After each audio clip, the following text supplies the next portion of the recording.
Hello and welcome back to Sceptic Takeout. I am joined today by the author of A Human History of Emotion, one of the world's leading experts on disgust and emotions, and an independent researcher and consultant in the history, language, science, and philosophy of emotions. We will be talking his new book, his upcoming tour, and what exactly makes someone an expert in disgust. Join me as I talk to author Dr. Richard Firth-Godbehere.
Thanks once again to my fantastic intro music from the wonderful Tourhead.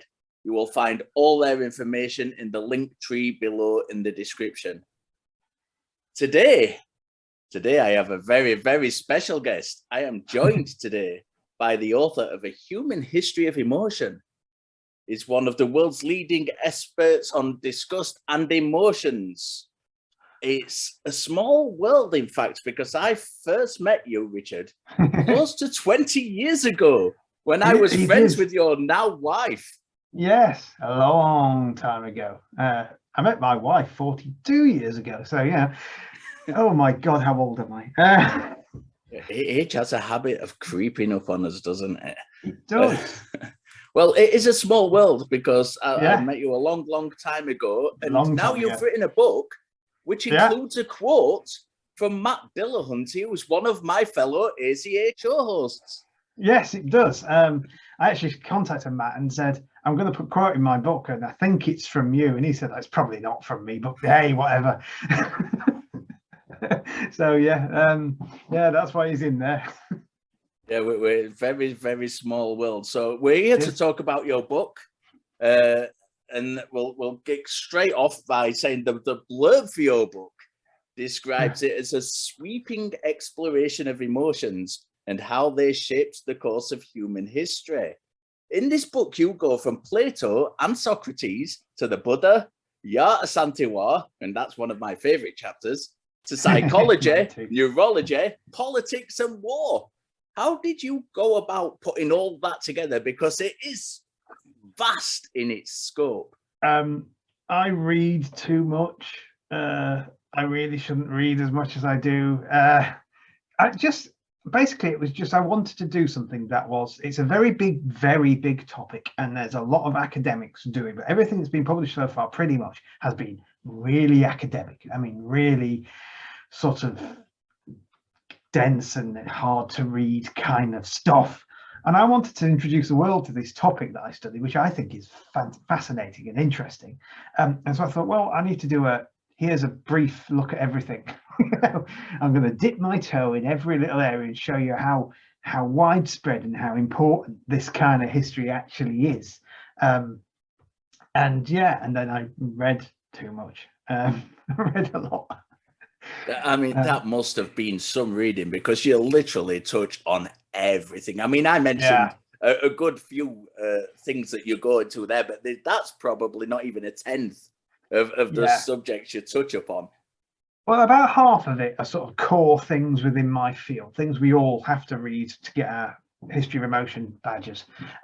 Things like, things like the old John Riley Smith work on love and the Crusades, that goes way back. And if you've even studied the Crusades or you've studied history of emotions, you must have read it. So about half the book I could write in about a month without doing too much, because just stuff I knew.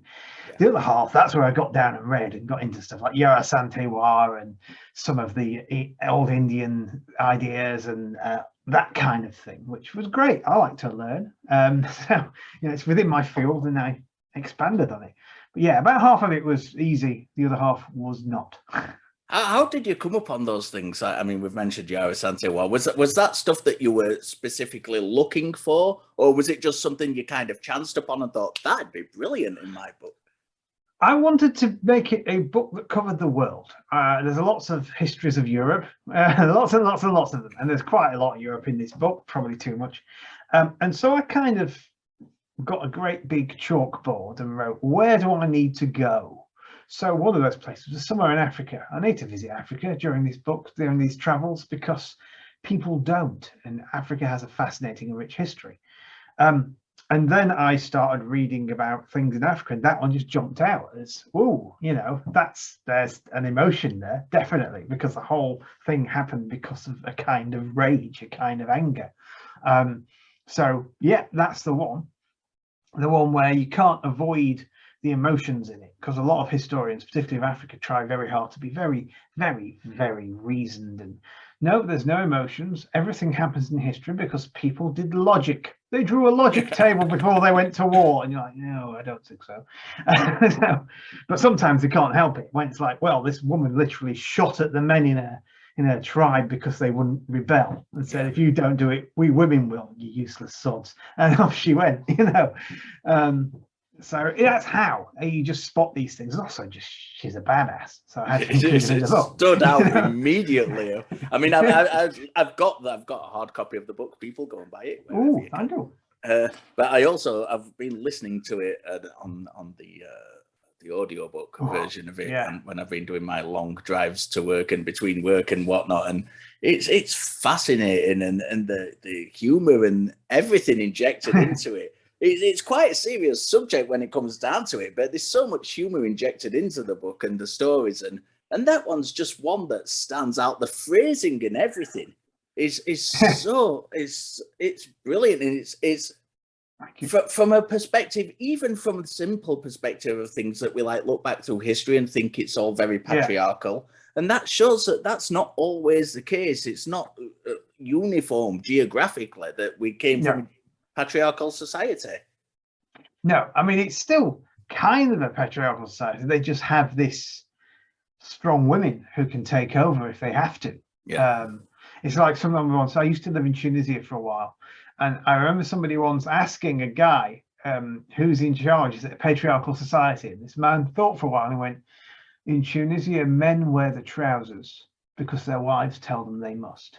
And I thought, well, yeah, that's kind of the same there, We all know that feeling. But yeah, it's different. Like everything else, different cultures have different ways, and we do. The other reason I wanted to get out of Europe was to say, look, there are other ways of feeling out there. This sort of very European. This is how feeling works, and all this. A lot of the science, which I rail on quite a bit, as you know, you've read the book, is very, very North American and Europe. And you get beyond that and things are different. Japan has its own way of feeling, China has its own way, Russia has its own thing, so I've rambled as usual.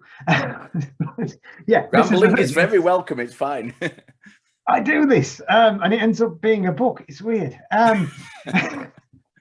Yeah, but the humor in it really was all the time. I'm always channeling the great Douglas Adams, the greatest philosopher who ever lived. So I try to channel Douglas, don't always succeed. Sometimes my editor goes, oh, it's a little bit glib. And I'm like, oh, but that's funny. So I have to tone it down a bit, but that's the aim. I want people to read it, Yeah. And as you said earlier, there are... there's someone who you quoted earlier, Antonio Damasio, who's quoted in your book as well. And his books are fantastic. That's why I just turned around to remember his name, because I've got a couple of his books myself. It's fantastic. They are exceptionally dry. They Yes. are slogs to get through. So it's nice to have this subject talked about in a less academic way, which is more accessible for people. Yeah, I think that's important. I think it's if you want people to be interested in a subject, you have to speak to them. You have to tell stories, and that's the big thing about me. I like to tell stories. I like to tell things as a story, not just bombard people with facts. There's plenty of bombarding with facts in the book for the people that like that kind of thing, but I wrap them in a story. Yeah. So, because it just whenever I read that kind of stuff, like Antonio, he's fantastic, and he's not an unfunny man outside his writing, right? But his writing is brilliant, but academic. And there's a lot of other people out there who are the same. There's some fantastic writers in my field, like Jan Plamper, who wrote the sort of intro to the history of emotions. Amazing book. Not something you'd read on the beach, though. You know, it's very technical. There are exceptions. My supervisor, Thomas Dixon, he reads fantastic books that anyone can read. So again, I'm kind of channeling him a little bit. Don't tell him I said that. Oh God, he might see this. But anyway, so yeah, I think it's important in science communication that you communicate. Yeah. Don't just talk at, you know? Yeah, definitely. At the beginning of the book, you explained that humans don't feel emotions, and that's a modern idea in a cultural construction. Now, that I'm sure will come as a shock to many, many people. So can you expand a little bit on what you mean by that? Oh, yes. Well, in the year 1800, there was a guy called Thomas Brown. Now, some people may hear Thomas Brown, those of you who read a lot like I do, go, oh, is that the guy with the sort of the pots of dead people and all that? No, not that Thomas Brown. Different Thomas Brown, not the guy from Norwich, another guy. This Thomas Brown was trying to solve a conundrum. The conundrum is, how do we separate feelings from thought? Something that people have been trying forever. And he came up with this idea that the passions, as they were known at the time, they were a type of feeling. There were also sentiments, and there were effects, and all sorts of different little categories. Sometimes it's you felt it in your body, then you thought about it. Sometimes you thought something was bad, and then you acted on it. They were all different categories of feeling. And he came up with this one that was, it's like seeing. You don't think about seeing, you just see. You don't think about hearing, you just hear. You don't think about feeling, you just feel. And they are motions outwards. And what happens then is an emotion outwards, an emotion, which he nicked from the French, from Descartes specifically.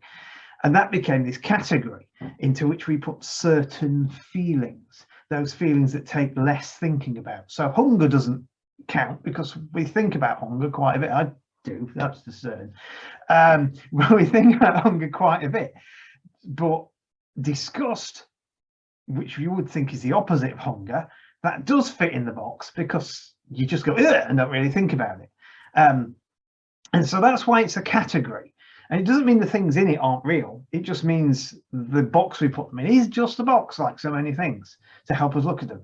And what makes it worse is, as of about 1991, I think it was, somebody did a paper looking into the definition of emotion and found there were well over 100 different definitions being used by emotion science, and it hasn't got better, unfortunately. There are now many more, because every single emotion paper starts with, we define emotion as, you know, no, another one, just decide, guys, just pick one. So yeah, it's a built up thing, an invented thing. I have a lot of conversations surrounding atheism and theism, and you get a similar kind of thing with the definition of atheism.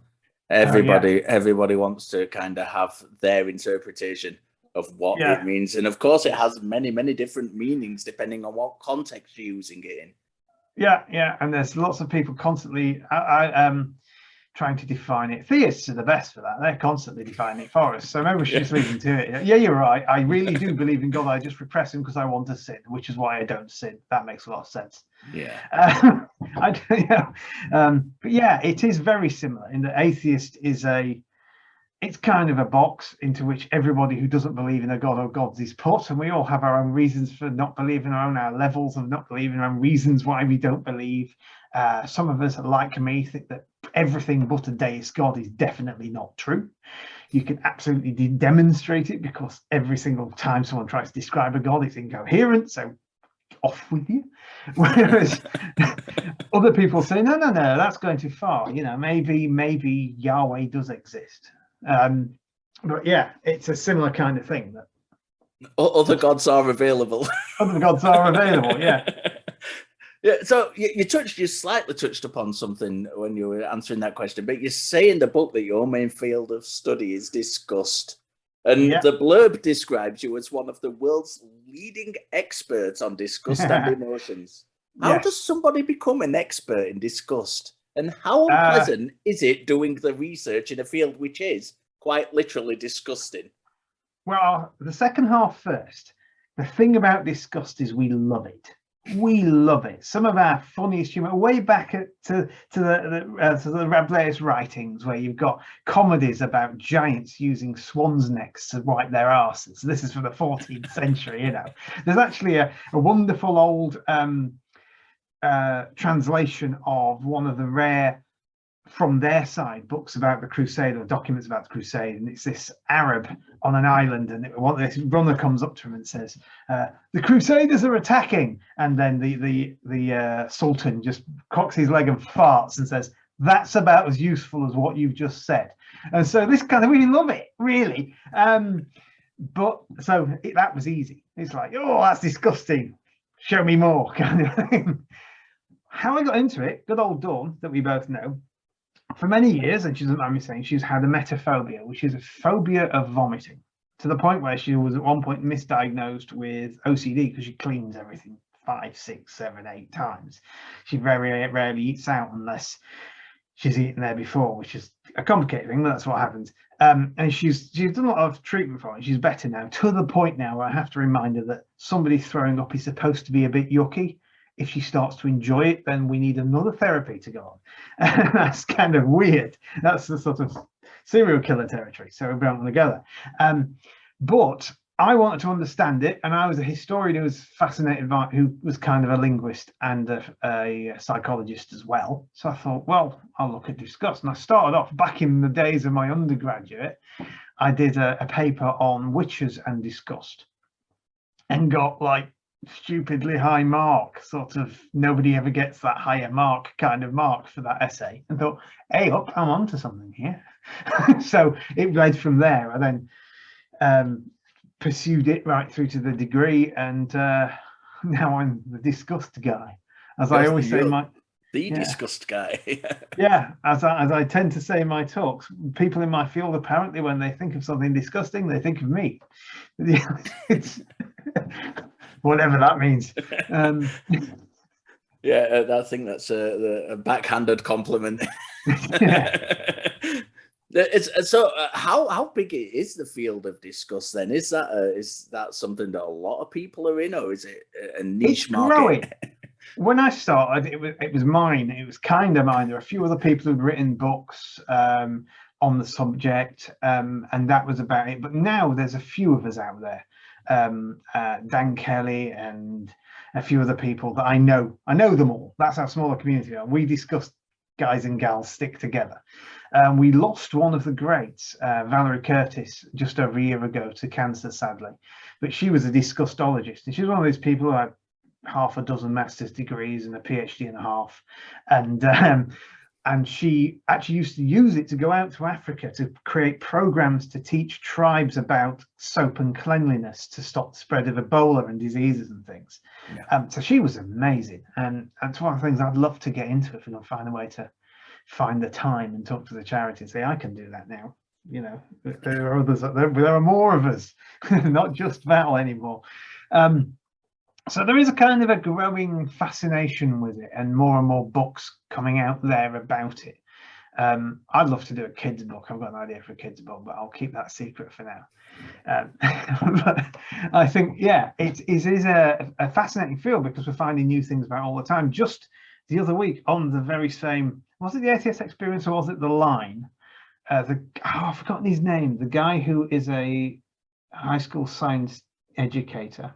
Yeah. He started talking about disgust. Now I wanted to contact him and say, I know you meant well, lovely, but everything you just said was wrong. So do you want me to explain it? Why it was wrong? Because it was basically, I know what he was doing. He was quoting a paper that I know very, very well, the Haight Macaulay Rosen paper from 1998 that says certain things. And I can see where he got it from. Great paper, but it's not 1998 anymore. So that's when I talked to him. Mate, no, moral disgust and physical disgust isn't the same. No, not quite. Kind of is.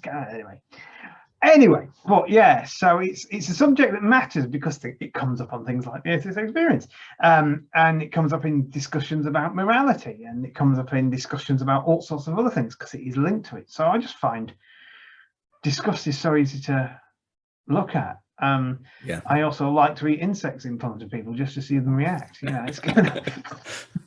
Yeah, I remember a time when I don't know if I should tell this story publicly. I remember a time when before me and my wife were married, and she had a housemate when she was living in Unidigs, and one of them was scared of spiders. So I saw a spider crawling across the house. I put it on my tongue and started chasing around the house. Yeah, but I've grown up now, so I don't do that kind of things now. Yeah, much. I believe you. So you read the audiobook yourself, talking about that. I've listened to the audiobook, and it is funny, like I mentioned, and I had to chuckle when you remarked the emotional community of Barnsley as one of stoic manliness. It is certainly. Your book is interspersed with humour. So how do you find narrating your own book? And were there any particular parts you look forward to recording for the audiobook? There were when I started. I've got to tell you, if anyone out there has not ever thought about doing an audiobook, it is hard. I had a director and recorder, especially because of COVID. I was supposed to go out to New York or somewhere and record it and be in a room with a director. That couldn't happen. So I was in a hermetically sealed booth, and another guy was in a hermetically sealed booth, and my director was over the internet talking to me as a disembodied voice in the air. And it's hard enough without that. Every single day, I don't know if you know of vocal zones that singers use to look after their voice. I basically down them like some kind of mad addict every evening. Come on, go on. It's been a tough one today. So it's very hard working. You have to be absolutely precise, and some of those pronunciations were fun. I was really pleased because when I got to the bit where I'm talking about the different aspects of Hindu belief, I got through the entire paragraph, the difficult paragraph, and if you read my book, you'll know what I mean. I got through it in one go. I was so proud of myself. Yeah, I'm proud of you because I've done a show on Buddhism before and touched on some of those pre-Hindu kind of characters that were around at the time of the Buddha, and I'll tell you, I've done several takes to get those names right. They are tongue twisters. They are. I wasn't so lucky later in the book, but it's okay there. Usually when I come across someone called Smith and I go, and director goes, we need to do that again. You don't say. But yeah, it's good. I'm glad that I did it. I'm glad I did it myself. But it was very hard. It's very, very tough thing to do. So if anyone out there is thinking of doing an audio book, it's like doing a YouTube video, except you've got to actually get it right. Yeah. Every single bit of it, and you've got to perform at the same time, and you've got to hope you don't drift off, which you do. You find yourself kind of drifting off and thinking about tea as you're talking eventually, while you're still performing. I've heard comedians, I think Robin Ince talked about this, that once he'd done a show so often, he was doing the lines in the comedy and at the same time thinking about what he's going to go have for tea and what book he's going to buy tomorrow and when the last train is, because it becomes just repetitive skill like anything. But I'm glad I did it. So neuroscientist David Eagleman describes emotions as measurable physical responses caused by things happening, in contrast to feelings being the subjective experiences that sometimes accompany these bodily markers. Would you agree with that? I think that's just one of these hundreds of definitions. It kind of works. They all work, from a certain point of view. I think that what you've got to be careful of, and Eagleman does this quite a bit, though not as badly ever since Lisa Feldman Barrett has had a word, is he there's this idea that you have emotion circuits. This circuit does that, this circuit does that, this circuit. That's kind of not how they work. It's an all brain and body thing. You sense something and your body processes it, and then you feel what that processing tells you, if you like. You appraise that. And each culture has a different word for the thing it's appraising. That's nearly the same, but not quite for that feeling.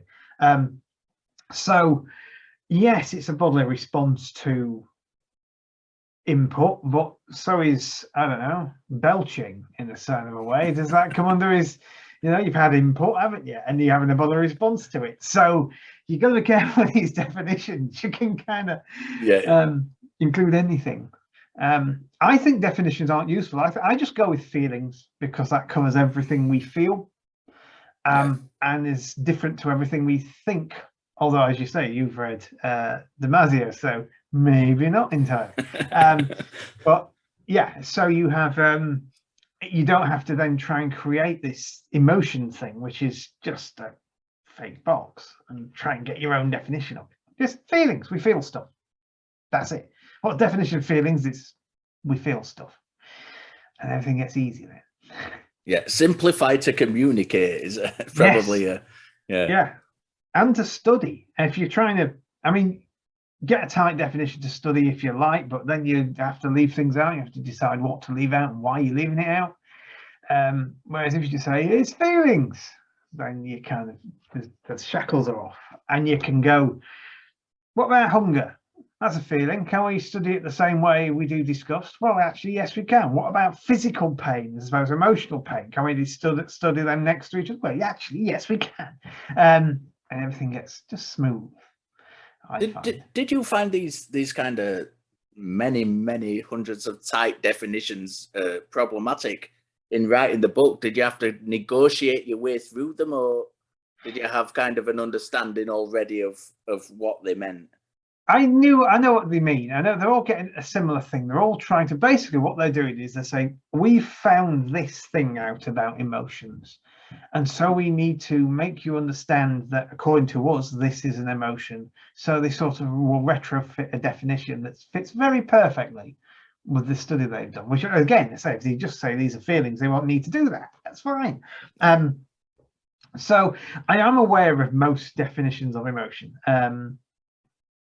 And from Descartes onwards, and yeah, you definitely negotiate them a bit, but I tend to just ignore them, pretend and just go with the feelings themselves. Other things, otherwise things get really complicated, and people argue that you've left their definition out.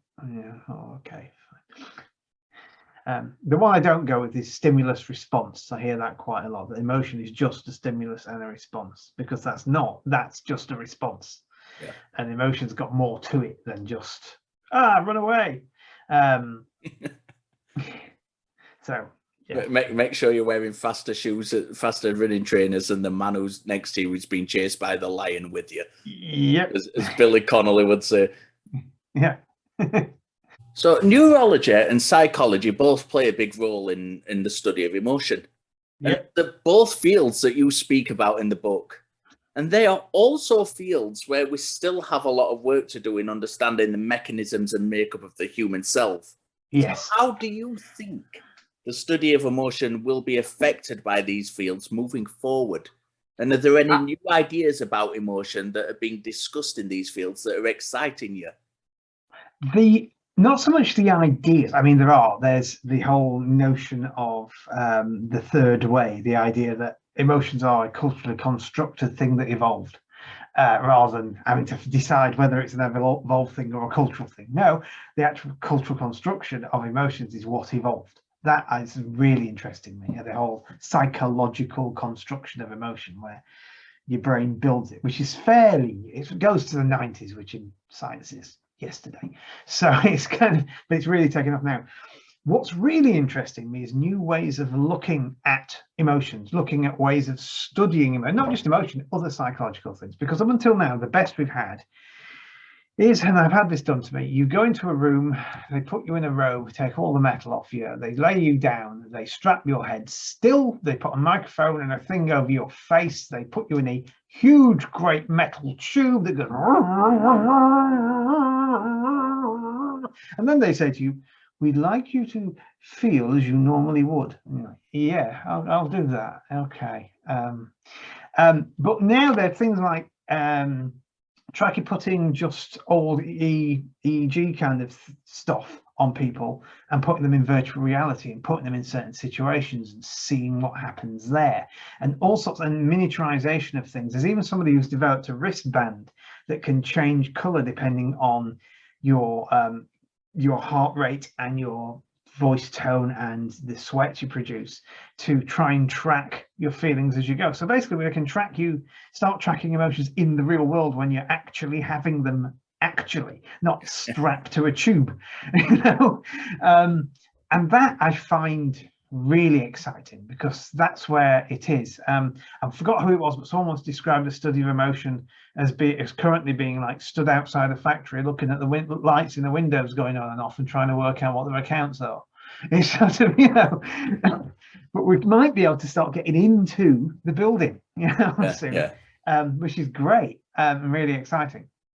And the other thing, of course, is AI and artificial emotions, which scares the bejesus out of me, to be quite honest, for all sorts of reasons. Some of them are political. The use of facial recognition to track your emotions and decide whether you're wronged or not when you're in an airport scares me, because people have been trying to do that and it doesn't work, because everyone's scared in an airport because it's an airport. Everyone's a bit funny, but also you can't track people like that. People have different expressions. Worse than that are things where they are tracking in certain parts of the world that I won't mention. Let's just say they are a less democratic part of the world. They have a certain section of that population who are being monitored, and if they are expressing themselves incorrectly, are being retrained to express themselves correctly. That's really not good. Because their culture expresses differently. It doesn't mean it's wrong, it's different. I want that on a t-shirt, because that seems to be the tagline for everything. It's not wrong, it's different. Yeah, that stuff worries me. It worries me that we're going to start having emoting in order to not get in trouble.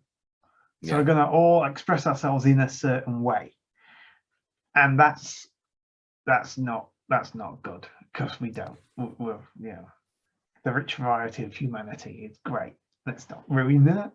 No, let's not. I've just asked about psychology and neurology, but you talk a lot about language in your book as well, and how that relates to emotion. So how do you see that, the study of that, progressing in future in relation to emotion?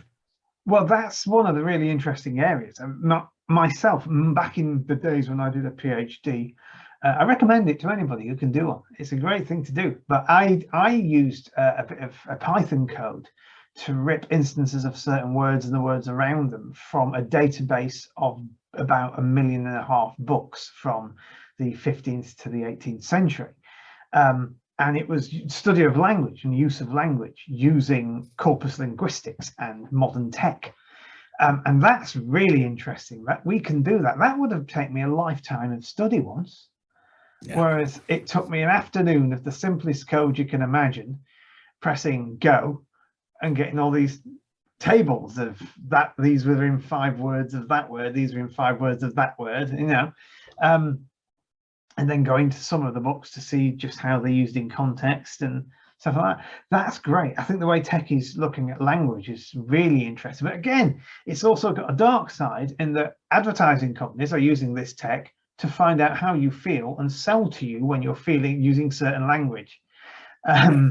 They track your emotions, or try to.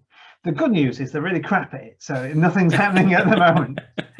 They think they're good at it, but they aren't. Which is why you get those random ads on Facebook for things that it's like, why am I getting a walrus cleaning kit? What the hell is this about?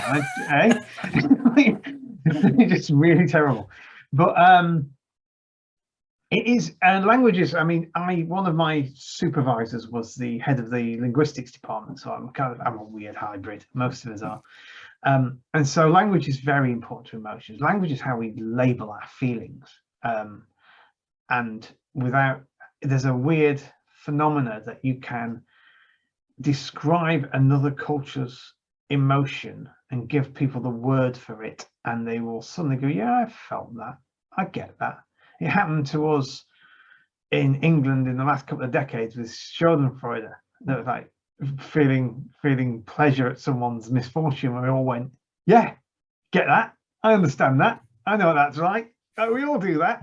And there are others that, if you look at lists of alien emotions, as some people call them, you go, yeah, I see that. Haji, a Japanese kind of shame for doing something that you wouldn't normally do.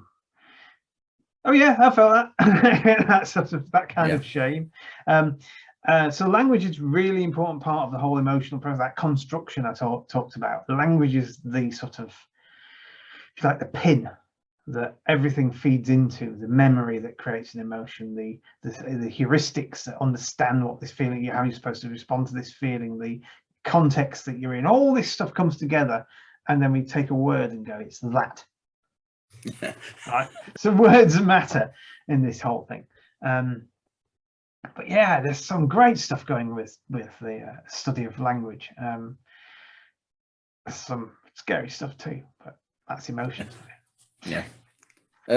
You are talking about language. You are doing a number of speaking dates to talk about the human history of emotion. I'll put a list of those up on the screen over the next couple of minutes so people can digest them, and I'll also put them in the link in the description. So how are you going to compress this book?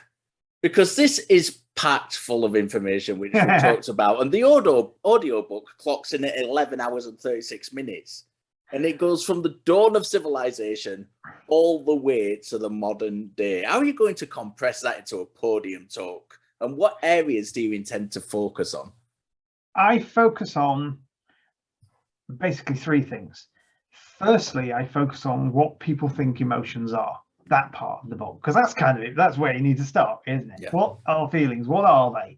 What are the arguments? What are the three main big arguments for emotion? And then, as an example, I go into my comfort zone. I go into disgust. I'm going to disgust you if you come to my talks. You're going to be disgusted, and if you're not, that's scary. But well, I'll explain why in the talk. If you're really disgusted, that's even scarier. I'll also explain that.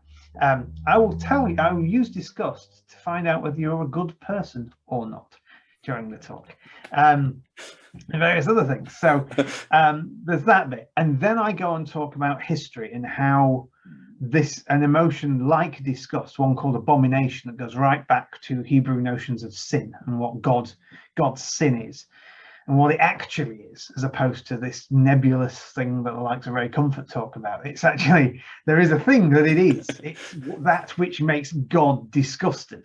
Those actions which make God go, yeah, basically. And how that played a role in certain events in history, particularly with the witch trials. So that's what I do, and because that gives you kind of a taster, and then you can go and get the book and read the rest.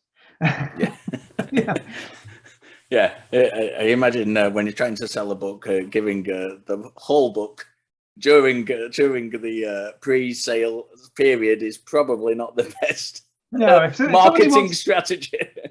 If somebody wants to hear me do an 11-hour talk with an audio book available on Audible, and it is very good, go out and buy it. Yeah, do please. I like food. I like rent. Yeah, I imagine when you mentioned just a minute ago that you're kind of related to the people in the audience. I imagine you have people in the audience kind of doing this kind of thing when you get to that part of it. I love the reaction is always kind of different, and I look around the room and see there are those who lean in and those who lean away, and it's really quite interesting to see people's reaction, because that in itself is the whole disgust isn't universal. People have different disgust thresholds. People are disgusted by different things. People understand revulsion differently. I can just do it to a room and say, there you go. You did that, you did that, you did that, you did that, you did that. So how universal is that? That's brilliant. You are no stranger to live performance, and I mentioned earlier that we first met through your wife, who's a musician, and yes. I know that you also enjoy a live performance as a musician. So what are the differences in performing on stage in a band and standing there being the center of attention and the leading expert in your field? Actually, funny enough, being a bit of a stage hound, helped prepare me, because people are like, how do you do these talks? How come do you not get nervous? I'm like, well, it's kind of what I do and what I've done since I was about 14. Get up on stage and show off. It's just, you know, it's in me. It's like that line from Hitchhiker's Guide to the Galaxy. If there's anything bigger than my ego, I want it caught and shot now. So I just play on that. I channel my inner Zaphod, and and I always have, and so I do it with talks as well. I just find them comfortable. I just like it. I like the interaction. I like in the same way, and I like audiences, and I like being looked at, which is, you know, people don't like looking at me necessarily, but I like being looked at. So do you find that you get in the zone then when you're speaking as you would do as a musician? I do, yeah. Sometimes I find I'm just sort of there and I'm just performing and doing the thing. Now, especially now I've settled on my talk a bit, it's always changing, but you do a few and the crap, and you're like, no, that bit out, that bit in, get rid of that. No, that's the. And I did a few which had people going, there's too much information in that. I was trying to do the entire book, you know, in an hour. And so, yeah, it's, yeah, it's, I don't know. So on that point, you have done some dates already on this speaking tour. How have they been, and what's the most interesting responses or questions that you've had so far? I have loads of questions, and I like the questions. The questions are some of my favourite bit. I actually did a talk at the Royal Institute a while back. When was that? February. It was a very early version of my talk, so I wasn't particularly happy with the talk, but I did like an hour's worth of questions.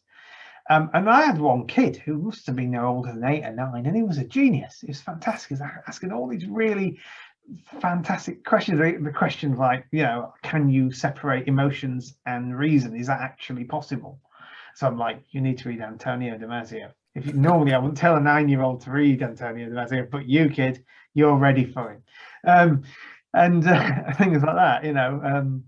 And I think the question that comes up quite often, there's always somebody there who will say to me, but surely what you're describing are just reactions, they're just responses. I'm like, but are they? You know, and I'll have this discussion about what the difference is between a feeling and a response. That, you know, response just happens and the feeling is appraised and then something happens. And but yeah, I think it's probably who's asking me the question. If it's a 9-year-old kid, then I'm like, oh, you're awesome. Who also he came afterwards because he wanted to try some of my insects, so that was good. Can I have some? Looked at the mum and went, can I have some? She was like, yeah, of course I can. There you go. Oh, because there were mealworms. And he just went, oh, they're like pork scratchings makes popcorn. I'm like, yes, so they are. But that's brilliant. I like that. That is brilliant. What kind of age ranges are you getting then at these talks? Well, if it's a Skeptics in the Pub, it's your Skeptics in the Pub age range. My age and over. Sometimes some other things, I'll do things like Nerd Night, and they're a bit younger. Nerd Night in London is fantastic. It's 3 speakers, and you each give them 15 minutes, and you do your thing, and there are young people there, and there are older people there. Most people are in their 20s. Royal Institute's a mixed bag, but usually the things I do, it's usually my age and over, and sometimes a few are a bit younger. Because we're at the age where we read stuff, you know, I guess. 20-year-olds read stuff because they have to, because they're doing a degree, and then you go to this period where you're like, enough of that, I'm not going to do that for a while, and then you start doing it again. So that's where I pick up. Yeah, I read too much according to my wife. Get put on a book ban frequently, buying new books, but I just tend to ignore her usually. Yeah. Just buy them and sneak them in and don't tell her about it. I used to have so many books, and we had a house fire. And I no. sat there with the loss adjuster, and she said, "How many books did you have?" And I went, "About 2,000." And she said, "So these are academic books?" And I said, "Yeah." She said, "So retail brand new value, we're talking an average of 75 quid." And I said, "So how much value did you lose in books?" And I sat there, my brain would not do the equation. No. 2,000 times 75, 2,000 times 75, 2,000 times 75. No, there's no way it's that much. It's like, that's about 3 times what I insured for the entire house. What's going on here? But yeah, so I've decided that paper burns. So most of my books are in my hard drive these days. Yeah, but books and guitars are expensive hobbies. Oh, tell me about it.